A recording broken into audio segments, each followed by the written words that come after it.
Hello students, मेरा नाम है सुशांत और आज 5 बस टू क्वेश्चन सीरीज में मैं लाया हूं मॉडर्न फिजिक्स के 5 क्वेश्चंस जो आपको करने ही चाहिए। ये 5 क्वेश्चन में मैंने क्या किया है कि वो वाला हिस्सा मॉडर्न फिजिक्स का जो कि आपके एग्जाम के लिए इंपॉर्टेंट है, एनएससीपी के लिए, हर सेक्शन से मैंने एक एक क्वेश्चन ले लिया है। ठीक है, तो सबसे पहले शुरू करते हैं।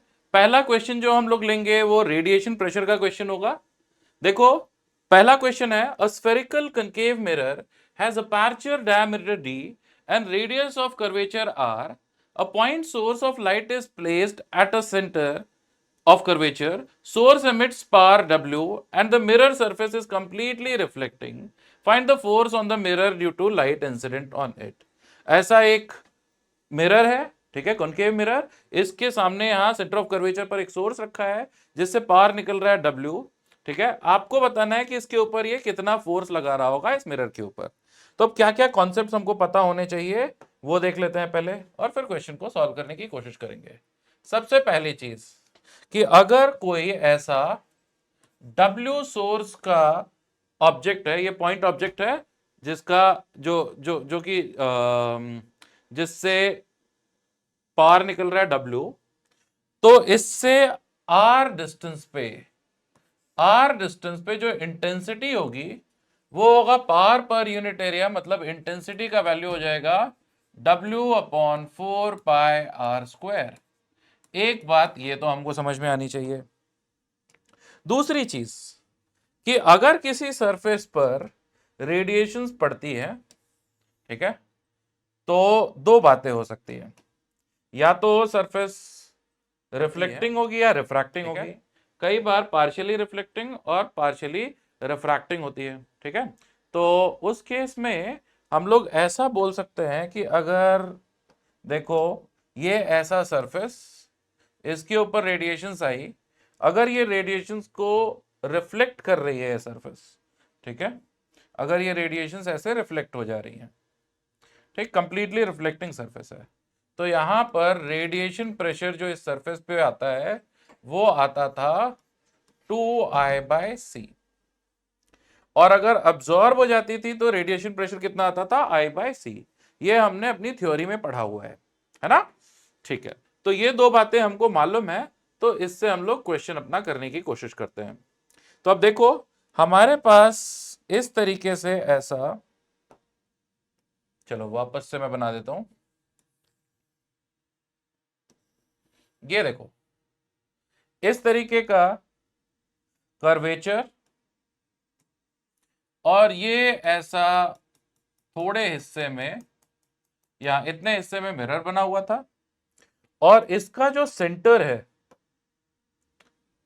इस मिरर का जो कर्वेचर का सेंटर है, यहां इस सेंटर पर हमारा सोर्स रखा हुआ था। तो अब इस सोर्स से अगर मैं किसी भी पॉइंट पर देखूं, इस तरीके से रेडिएशंस पड़ रही होंगी। अगर एक छोटा सा पैच देखूं तो उस छोटे से पैच के ऊपर ऐसा फोर्स लगेगा, और वो फोर्स किधर की डायरेक्शन में होगा, ऐसा रेडियली आउटवर्ड डायरेक्शन में फोर्स होगा। अगर यहां पर मैंने छोटा सा एरिया पैच लिया है, लेट्स से एरिया पैच यहां पे ऐसा छोटा सा df, ठीक है, ये ds, तो यहां पर जो फोर्स लगेगा df का वैल्यू होगा कितना, df का वैल्यू होगा कितना, radiation pressure multiplied by ds। ठीक है, अच्छा, अब अगर ये वाला एंगल ऐसा थीटा है तो इस फोर्स df के दो कंपोनेंट्स होंगे। एक तो ऐसा हॉरिजॉन्टल कंपोनेंट होगा df cos थीटा, और एक ऐसा vertical component df sin theta.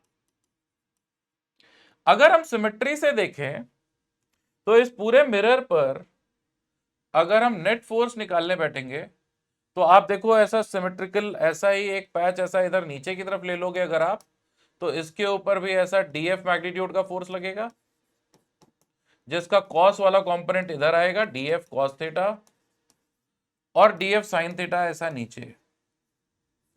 तो आपको समझ में आ रहा है कि ये df sin थीटा वाले कंपोनेंट्स तो ऐसा पेयर में कैंसिल होते चले जाएंगे। हमको इंटीग्रेशन परफॉर्म करना पड़ेगा किसका, डीएफ कॉस थीटा का। अब ये डीएफ कॉस थीटा का भी इंटीग्रेशन परफॉर्म करना है कि नहीं करना है वो देखना पड़ेगा। मुझे लग रहा है नहीं करना है। क्यों नहीं करना, वो इसलिए नहीं करना क्योंकि अगर मैं एक और दूसरा डायग्राम बना करके थोड़ा क्लैरिटी से आपको दिखाता हूं। अगर ये ऐसा सर्कल यहां पर ऐसा इसका अपर्चर था, ये डायमीटर d था, तो ये वाला रेडियस हो जाएगा d/2, ठीक है। यहां पर अगर ऐसा पैच है एरिया का ds, तो ds cos थीटा मुझे ऐसा लगता है कि ये ऐसा प्रोजेक्टेड एरिया होगा। ds cos थीटा कुछ इस तरीके से यहां आ जाएगा, ये ऐसी वैल्यू आ जाएगी, है ना। और अगर मुझे नेट फोर्स निकालना है तो हॉरिजॉन्टल डायरेक्शन में नेट फोर्स होगा integration of df cos theta, integration of df cos theta. अब देखो हर पॉइंट यहां सोर्स से r डिस्टेंस पे है तो रेडिएशन प्रेशर तो हर जगह सेम रहेगा। तो यहां पर integration of df cos theta, df cos theta में से p रेडिएशन प्रेशर, वो तो आप बाहर निकालोगे, अंदर क्या आ जाएगा, integration of ds cos theta, integration of ds cos theta. और आप सोचो कि अगर इस मिरर के हिस्से में, इतने हिस्से में अगर आपने ds cos थीटा का इंटीग्रेशन किया तो ये जितने भी एरिया के पैचेस है ना, उनका सारा यहां पे आपको प्रोजेक्शन मिलता चला जाएगा। और वो प्रोजेक्शन एक्चुअली ये जो ऐसा फ्लैट एरिया होगा, यहां पे कट करता हूं ना, ये वाला एरिया, ये पूरा मिलने वाला है। और ये एरिया होगा कितना, ध्यान से देखो, अगर ये रेडियस, अगर ये डायमीटर d था तो रेडियस हो जाएगा d/2, तो इंटीग्रेशन ds cos थीटा हो जाएगा पाई d/2 का स्क्वायर, मतलब d²/4, पाई d²/4। ऑल राइट, अब हमारा काम बन गया। तो रेडिएशन प्रेशर आप लिखोगे तो यहां से नेट फोर्स आ जाएगा, रेडिएशन प्रेशर हुआ 2I/c और एरिया का ये प्रोजेक्शन पाई d²/4, ठीक है। और I की वैल्यू क्या थी, अभी अभी हमने निकाला कितना, W/4 पाई r², ठीक है। तो हमको I मिला था W/4 पाई r² और force 2I/c multiplied by pi d²/4, ठीक है। वैल्यू डालते हैं तो ये हो जाएगा हमारा 2/c W/4 पाई r², ठीक है। उसके बाद में पाई d²/4, कितना आ जाएगा ये, आई थिंक डिनोमिनेटर में फैक्टर तो आएगा 8 का, पाई और पाई चला गया, c आ जाएगा, r² आएगा नीचे, ऊपर d² आएगा और ऊपर एक और w आ जाएगा। तो ये हमारे लिए नेट वैल्यू हो जाएगी ये रेडिएशन प्रेशर का जो फोर्स आएगा उसकी, ठीक है। ऐसे इस प्रॉब्लम के बहुत सारे वेरिएशन हो सकते हैं, लेकिन मैंने बेसिक वाला सिलेक्ट किया जिससे कि आपको रेडिएशन प्रेशर का थोड़ा आइडिया हो जाए, रेडिएशन प्रेशर के फोर्स का थोड़ा आइडिया हो जाए, और एरिया प्रोजेक्शन कैसे हम लोग इफेक्टिवली यूज कर सकते हैं उसके बारे में भी हम लोगों ने बात कर ली। तो ये हमारा पहला प्रॉब्लम जो कि रेडिएशन प्रेशर पे था, हम लोगों ने कर लिया, ठीक है। नेक्स्ट प्रॉब्लम देखते हैं। अगला प्रॉब्लम है इन फोटो इलेक्ट्रिक एक्सपेरिमेंट। अब देखो फोटो इलेक्ट्रिक के ऊपर प्रॉब्लम है, ठीक है। फोटो इलेक्ट्रिक इफेक्ट आपने पढ़ा है, ठीक है। अब इस प्रॉब्लम में क्या लिखा हुआ है, in photoelectric experiment setup the maximum kinetic energy of emitted photoelectron was measured for different wavelengths lambda. The graph of Kmax versus 1 upon lambda was obtained as shown in the figure. The same setup keeping the wavelength of incident light fixed at lambda, the applied potential difference was varied and the photoelectric current was recorded, ठीक है। The result has been shown in graph in second figure। ये देखो यहां पर दो graph बने हुए हैं। ये पहला वाला ग्राफ जो है ये हमको 1/λ और k मैक्स के बीच में ग्राफ है, और दूसरा ग्राफ जो है वो हमको दिख रहा है किसके लिए, एक कोई पर्टिकुलर वेवलेंथ के लिए। ठीक है, हमको बोल रहे हैं कि वो वेवलेंथ क्या है लैम्डा एंगस्ट्रॉम में, वो हमको बताना है। तो सबसे पहले तो पहला ग्राफ स्टडी करते हैं। हमको मालूम है E is equal to work function phi plus maximum kinetic energy. ठीक है, मैक्सिमम काइनेटिक एनर्जी। तो अगर हमको मैक्सिमम काइनेटिक एनर्जी और 1/λ में ग्राफ दिया हुआ है, तो यहां पे मैं ऐसा बोल सकता हूं hc/λ is equal to hc/λ naught plus K E max. ठीक है, अगर के ई मैक्स 0 है, if K E max is equal to 0, in that case lambda is equal to lambda naught, मतलब wavelength corresponding to work function. तो अगर मैं first graph देखूं, ये फर्स्ट ग्राफ आराम से देखो आप, जिसमें 1/λ की वैल्यू है हॉरिजॉन्टल एक्सिस पे और वर्टिकल एक्सिस पे क्या है, कि काइनेटिक एनर्जी का मैक्सिमम वैल्यू। ठीक है, तो क्या आपको लगता है कि जो 10⁻⁶ है वो एक्चुअली वर्क फंक्शन के कोरिस्पॉन्डिंग 1/λ की वैल्यू है? 10⁻⁶ क्या है, वर्क फंक्शन के कोरिस्पॉन्डिंग 1/λ की वैल्यू। और इसका मतलब मैं बोल सकता हूं work function is equal to hc/10⁻⁶, hc/10⁻⁶। अब देखो hc की वैल्यू हम लोग को यहां गिवन है कितनी, 12400 इलेक्ट्रॉन वोल्ट एंगस्ट्रॉम। अब एंगस्ट्रॉम को ही मैं 10⁻⁻10 मीटर भी बोल सकता हूं, है ना, और डिनोमिनेटर में 10⁻⁻6 ये इलेक्ट्रॉन वोल्ट hc/λ। ठीक है, ठीक है, तो ये हो जाएगा हमारा मीटर इनवर्स। ठीक है, ये भी होगा मीटर इनवर्स। ठीक, ठीक है, तो यहां से फाइ की वैल्यू कितनी आ गई, 10⁻⁶ है ना ये, एक मिनट एक मिनट एक मिनट, ये 1/λ की वैल्यू है। रुक जाओ रुक जाओ रुक जाओ, गड़बड़ हो गई गड़बड़ हो गई गड़बड़ हो गई। ऐसा लिखेंगे हम 12400 एंगस्ट्रॉम इंटू 10⁻10 मीटर, ये हो गया hc का वैल्यू। और 1/λ का वैल्यू डायरेक्ट न्यूमरेटर में लिखेंगे, ये -10 हो जाएगा, और यहां पर लिखेंगे 10⁻⁶ मीटर इनवर्स। अब सही है ना, ये 1/λ का वैल्यू था, लैम्डा का नहीं। ठीक है, ठीक है, ठीक है, ऑल राइट। तो ये हो जाएगा इलेक्ट्रॉन वोल्ट। ठीक, ठीक है, तो अब ये हो जाएगा हमारा, क्या हो जाएगा,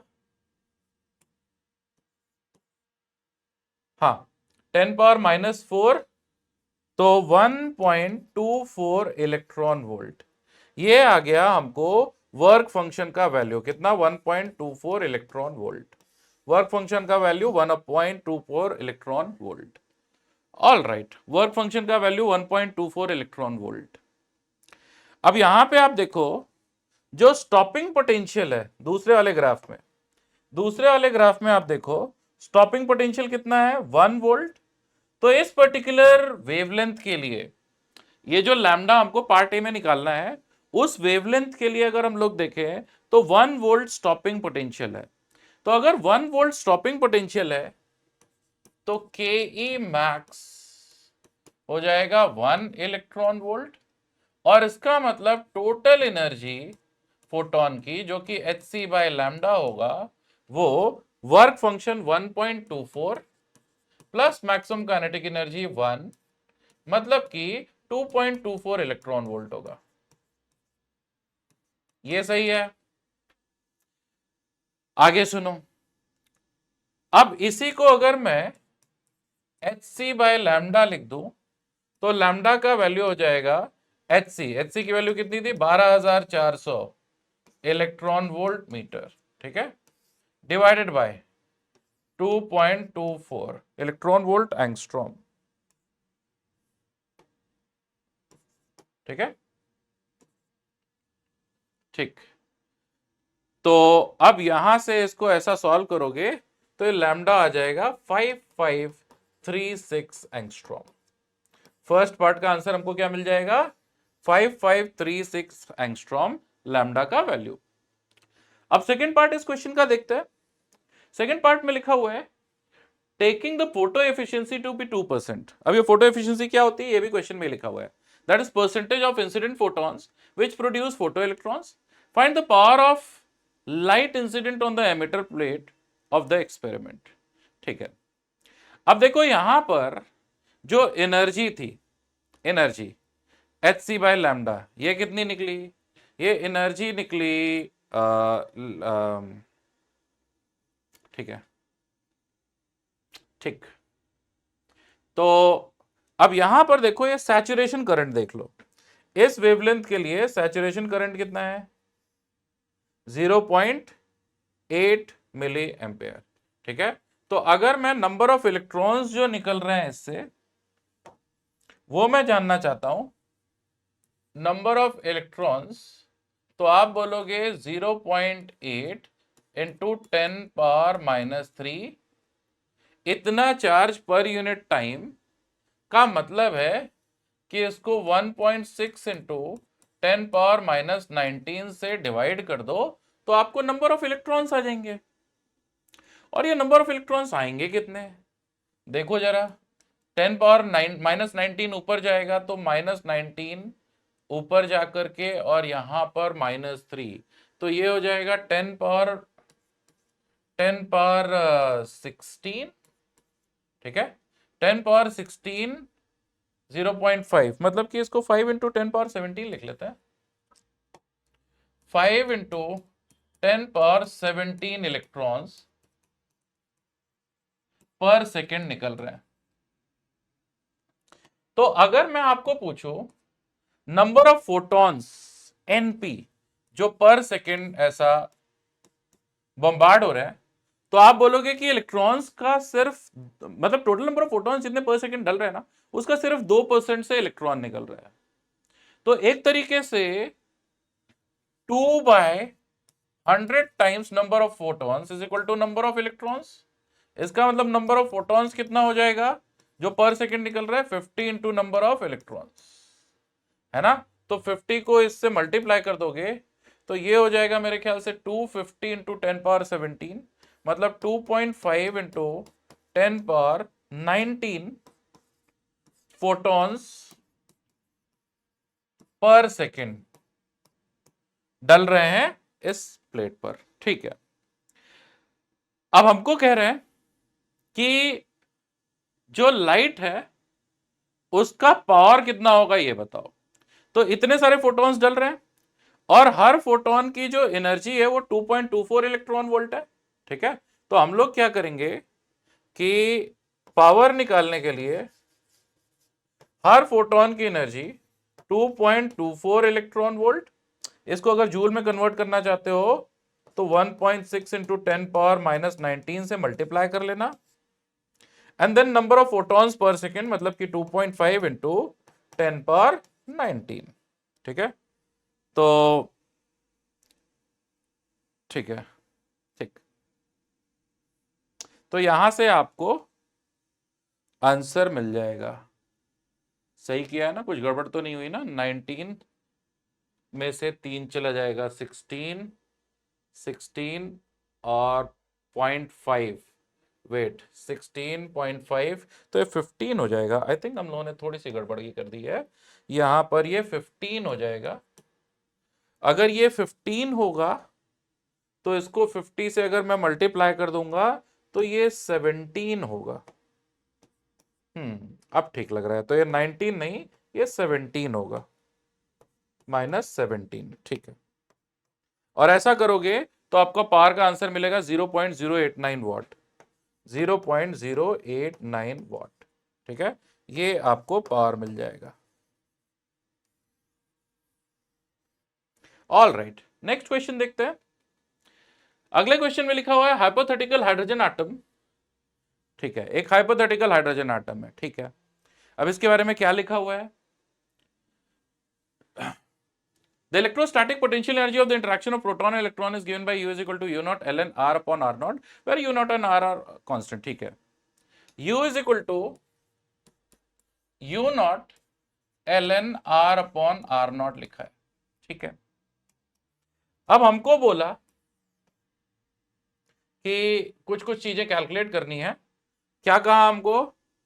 ठीक है, for such hydrogen atom energy difference between nth and mth state represented by delta E nm, calculate the ratio delta E12 is to delta E24, assume Bohr's assumption of angular momentum quantization to hold। ठीक है, तो सबसे पहले हमको ये potential energy given है, जिसको आप ऐसा भी लिख सकते हो, U is equal to U naught ln R minus U naught ln R naught, और जो कंजर्वेटिव फोर्स होगा वो minus D U by D है, ये आ जाएगा minus U naught upon R, ये तो कांस्टेंट है तो चला जाएगा। तो ये कंजर्वेटिव फोर्स नेगेटिव है, इसका मतलब कैसा है? ये सिस्टम कंजर्वेटिव फोर्स ये नेगेटिव है, इसका मतलब ये बॉन्डेड सिस्टम है। ठीक है, इलेक्ट्रॉन गोल गोल गोल गोल घूम रहे होंगे। ठीक है, तो यही conservative force U naught upon R ये नेसेसरी सेंट्रीपिटल एक्सेलरेशन प्रोवाइड करेगा।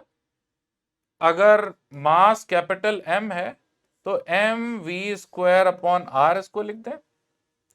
ठीक है, और यहां से v की वैल्यू हो जाएगी U naught upon capital M का पावर 1/2।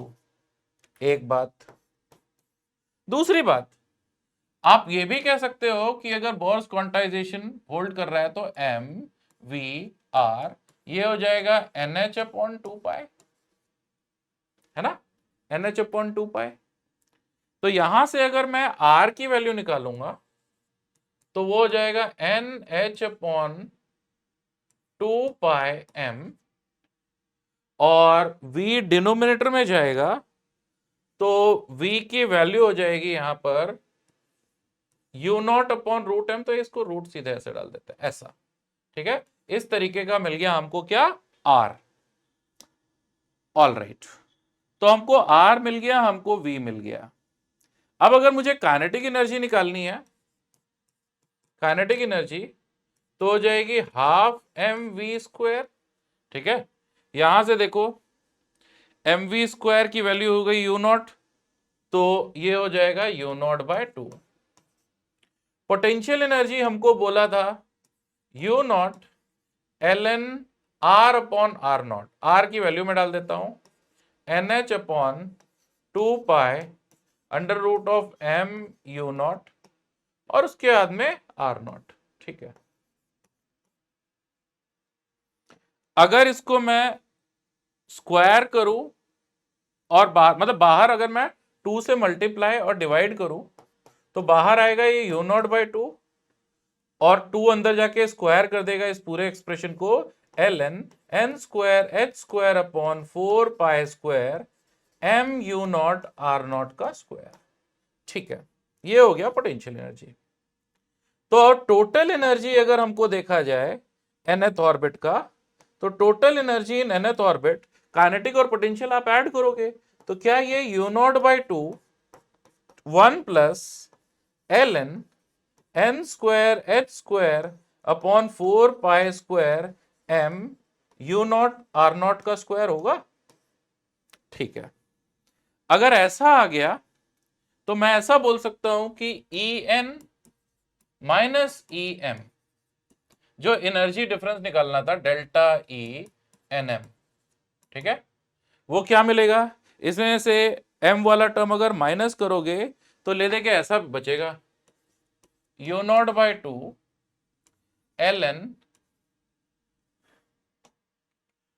देखो ये n स्क्वायर को छोड़ दो तो बाकी पूरा टर्म कांस्टेंट है। ठीक है, तो ये बेसिकली ऐसा मिल जाएगा ln k n square minus U naught by 2 ln K M square, ठीक है। और ये इफेक्टिवली हो जाएगा U naught L N N by M, क्योंकि अगर ऐसा डिवाइड करोगे तो के तो कैंसिल होगा, जो स्क्वायर रहेगा 2 इधर आके यू नॉट दे देगा, ठीक है। तो ये आ गया delta E N M. All right, तो अब अगर हमको किसी ने बोला delta E 12 divided by delta E 24 निकालो, ठीक है। तो ये हो जाएगा U naught L N 1/2 divided by U naught L N 2/4, ultimately ये कितना हो जाएगा 1। तो करेक्ट आंसर इस क्वेश्चन का क्या है 1। ये बोर्स थ्योरी के ऊपर क्वेश्चन है, ऐसा बहुत बार करते हैं ओलंपियाड में, जेईई एडवांस में की जगह पे, कि क्या करते हैं ना कि जो हमको बोर्स क्वांटाइजेशन के साथ में फोर्स का बेसिक नेचर बदल देते हैं या पोटेंशियल एनर्जी किसी तरीके से बदल के कुछ कुछ वेरिएशन करके आपको एक हाइपोथेटिकल हाइड्रोजन लाइक एटम बना करके और फिर उसके ऊपर क्वेश्चन दे देंगे, ठीक है। नेक्स्ट क्वेश्चन देख लेते हैं, ये रेडियो एक्टिविटी का है, सिंपलर क्वेश्चन है। इसका एक और फॉलोअप क्वेश्चन है, वो मैं आप लोगों के लिए छोड़ दूंगा ओपन एंडेड। 5 क्वेश्चन मैं कराऊंगा, छठा आपके होमवर्क के लिए रहेगा, वो मैं आपके लिए छोड़ दूंगा, ठीक है। ओके, तो क्वेश्चन है radioactive substance has a half life of T naught, two particular nuclei, let's name them as nucleus A and B, have not decayed over a period of observation period of 6 T naught. What is the probability that A will decay over a further period of 3 T naught? What is the probability that both A and B will survive over a further period of 3 T naught? अब देखो हुआ क्या कि कोई time चल रहा था 6 T naught, मान लेते हैं नंबर ऑफ न्यूक्लियाई इस वक्त थे n, ठीक है। इसके बाद में 6 T not plus 3 T not time पर अगर मैं आपको बोलूं, जहां पे कि T नॉट हाफ लाइफ है, तो यहां से 3 हाफ लाइफ और आगे हम चले गए, तो नंबर ऑफ न्यूक्लियाई जो बचे रहेंगे वो कितने हो जाएंगे, n/2 का भी हाफ का हाफ, मतलब कि n/8 हो जाएंगे एक्टिव नंबर ऑफ न्यूक्लियाई, ठीक है। ये तो सही है, यहां तक में तो कोई प्रॉब्लम नहीं है, ठीक है। अच्छा, अब क्या करना है हमको, ठीक है, इतना ओके है, ठीक। अब देखो, जो ए और बी की बात हम लोग करते हैं, ये ए और बी अभी तक बचे हुए थे। अब इनका पास्ट में क्या था क्या नहीं था उससे कोई मतलब नहीं है, इंसान की एज जैसा नहीं है कि अब तक अगर डिके नहीं हुए तो फिर आगे अब बूढ़े हो गए हैं जल्दी डिके हो जाएंगे, इसके कोई पास्ट से कोई मतलब नहीं है। अगर हमको पहला सवाल पूछा what is the probability that A will decay over a further period of time 3 T naught, तो देखो ए बचा रहे उसकी प्रोबेबिलिटी है 1/8, तो ए डिके हो जाए उसके लिए हम सीधे सीधे ऐसा बोल सकते हैं कि प्रोबेबिलिटी कितनी होगी, 7n/8 न्यूक्लियाई जो होंगे वो डिके हो चुके होंगे, तो पहले क्या प्रोबेबिलिटी हो जाएगा 7/8। अच्छा, अब what is the probability that both A and B will survive over a further period of time 3 T naught, तो देखो ए के सर्वाइव होने की प्रोबेबिलिटी है 1/8, जितने नंबर न्यूक्लियाई बचे हैं 1/8, तो उतना ही ए का प्रोबेबिलिटी है, और बी का भी सर्वाइव होने का प्रोबेबिलिटी 1/8 है, और ये दोनों इंडिपेंडेंट इवेंट है, तो ओवरऑल प्रोबेबिलिटी हो गई इसकी क्या 1/64, तो 1/64 चांसेस है कि ए और बी दोनों सर्वाइव कर जाएं, 7/8 चांसेस है कि ए डिके कर जाए, ठीक है। लास्ट क्वेश्चन देखते हैं, X-ray spectrum of a metallic target has been shown in figure, what is the accelerating potential difference for bombarding electrons, ठीक है। ओके, पहला क्वेश्चन है कि एक्सेलरेटिंग पोटेंशियल डिफरेंस क्या था बम्बार्डिंग इलेक्ट्रॉन्स का, तो ये बम्बार्डिंग इलेक्ट्रॉन्स की जो मैक्सिमम एनर्जी होगी वही मैक्सिमम एनर्जी हो सकती है बाहर निकलने वाली एक्सरे के, और मैक्सिमम एनर्जी ये देखो अगर ग्राफ में, तो जब 1/λ जो है वो मैक्सिमम होगा, मतलब लैम्डा मिनिमम होगा 1/λ मैक्सिमम होगा, तो मैक्सिमम एनर्जी होगी फोटोन की, ठीक है। तो अगर हमको निकालना है कि एक्सेलरेटिंग पोटेंशियल डिफरेंस क्या होगा, तो आप इसकी एनर्जी निकालोगे, ठीक है। तो आप बोलोगे 12400 मल्टीप्लाइड बाय 1/λ मैक्स, ये हो जाएगा ई वी के इक्वल, जहां पे कि वी क्या है एक्सेलरेटिंग पोटेंशियल, ये इलेक्ट्रॉन की एनर्जी हुई, इलेक्ट्रॉन की एनर्जी मैक्सिमम जो बाहर निकल रही एक्सरेज होगी उनके लिए होगा, ठीक है। तो यहां से एक्सेलरेटिंग पोटेंशियल मिल जाएगा 12,400, ध्यान रहे ये किसमें है, इलेक्ट्रॉन वोल्ट एंगस्ट्रॉम में, ठीक है। अच्छा, इधर आपको 1/λ भी किस में लिखा हुआ है, एंगस्ट्रॉम में, एंगस्ट्रॉम इनवर्स में, ठीक है। तो 8.06 एंगस्ट्रॉम इनवर्स, ठीक है। और इसको ही इलेक्ट्रॉनिक चार्ज से ई से डिवाइड कर दोगे, ठीक है। और ऐसा करने पर ये आपको जो वैल्यू मिल जाएगी वो करीब करीब जो है ये इस तरीके से मिल जाएगी, 10⁵ वोल्ट के ऑर्डर का मिल जाएगा, ठीक है। ठीक है, ठीक है। दूसरा सवाल है, two characteristic X-rays have been shown in the figure. One of them is k alpha x-ray and the other one is k beta x-ray. What is the wavelength of k alpha x-ray? अब देखो, जो k alpha होता है, देखो ये है k energy level, ये है L, उसके बाद में ये है M, ठीक है। तो अब आप देखो, अगर आप ये वाला ट्रांजिशन देखोगे ये हुआ k alpha, और ये वाला ट्रांजिशन देखोगे तो ये हुआ k बीटा। तो अगर इन दोनों में से एक k अल्फा है एक k बीटा है, तो जिसका एनर्जी कम होगा, ठीक है, जिसका एनर्जी का डिफरेंस कम होगा वो k अल्फा होगा। ये एनर्जी का डिफरेंस कम होने का मतलब k अल्फा, मतलब k अल्फा बेसिकली हमको hc/λ से मिलेगा। तो जिसके लिए लैम्डा की वैल्यू कम होगी वो हमारा k अल्फा हो जाएगा, है ना। ये पूरी कैलकुलेशंस आप घर पे करना, क्योंकि मैं 6 क्वेश्चन लेके आया था। एक और क्वेश्चन है, फॉलो अप क्वेश्चन है जो मैं आपको बताना चाहता था, तो इसको कैलकुलेट कर लेना। यहाँ पर z की वैल्यू कितनी आती है, 74, ठीक है। z की वैल्यू 74 आ जाती है, ठीक है। और लास्ट क्वेश्चन जो मैं बताना चाहता हूं वो भी रेडियो एक्टिविटी का है। क्या है, radioactive nucleus A decays into B with a decay constant λ1. B is also radioactive and it decays into C with a decay constant of λ2. At time t is equal to 0, activity of A was recorded as A1 naught and that of B was A2 naught is equal to 0. A sample, if N1 and N2 are population of nuclei of A and B respectively at time t, set up a differential equation in N2. The solution of the differential equation इस तरीके का कुछ आता है और फिर यहाँ पर इसके क्वेश्चंस हैं, ठीक है। अब ये क्वेश्चन करने के लिए फटाफट देख लेते हैं कि क्या करना होगा। ये भी आपका होमवर्क है वैसे तो। ये है A, इससे B और फिर C बन रहा था। शुरू शुरू में यहां पर क्या कह रहे थे कि शुरू में क्या था कि t = 0 पर एक्टिविटी थी A1 नॉट, तो इसका नंबर ऑफ न्यूक्लियाई हम लोग बोल देते हैं N1 नॉट, और ये N2 नॉट तो था 0 के इक्वल, और फिर C, ठीक है। अब हमको बोला कि अगर N1 और N2 पॉपुलेशन है न्यूक्लियाई के A and B respectively at time t, ठीक है, तो अगर ये N1 है तो पहली बात तो ये λ1 ये λ2, हम ऐसा बोल सकते हैं कि N1 = N1 नॉट e⁻⁻λ1t, ठीक है। इसका तो सीधा सा रेडियो एक्टिविटी के हो रहा होगा। दूसरी चीज हम ये भी बोल सकते हैं dN2/dt, ठीक है, ये जिस रेट पर बन रहा होगा मतलब N1 λ1 माइनस जिस रेट पे डिके हो रहा होगा N2 λ2, ठीक है, ठीक। तो अब अगर हमको ये इक्वेशन सॉल्व करोगे तो ऐसा आकर के मिलता है, ये हमको क्वेश्चन के अंदर ऑलरेडी बता दिया है, ठीक है। वो डिफरेंशियल इक्वेशन थी जो आपने सेटअप करा और इसको सॉल्व करोगे तो N2 क्या आएगा, λ1/λ2 minus λ1 N1 not e⁻⁻λ1t minus e⁻⁻λ2t।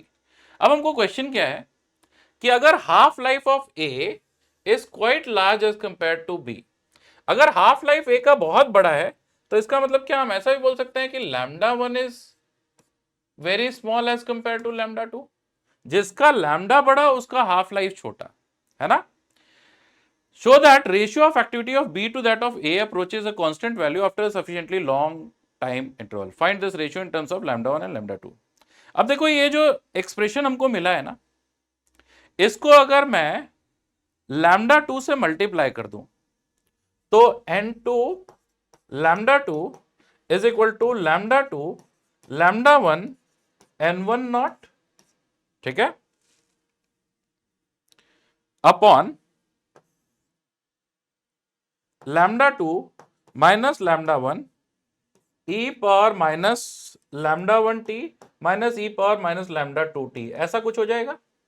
ठीक है, अब देखो ये n2 लैम्डा 2 क्या होगा, n2 लैम्डा 2 एक्टिविटी ऑफ 2 हो जाएगा a2।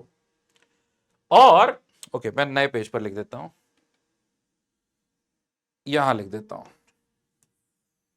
मैं ये बोल रहा हूं कि ये डिफरेंशियल इक्वेशन जो सॉल्व करके आ रहा है, ये हमको ऐसा मिला था, n2 is equal to lambda 1 upon lambda 2 minus lambda 1 n1 naught E power minus lambda 1 T minus E power minus lambda 2 T. ठीक है, ऐसा था। अब अगर मैं इसको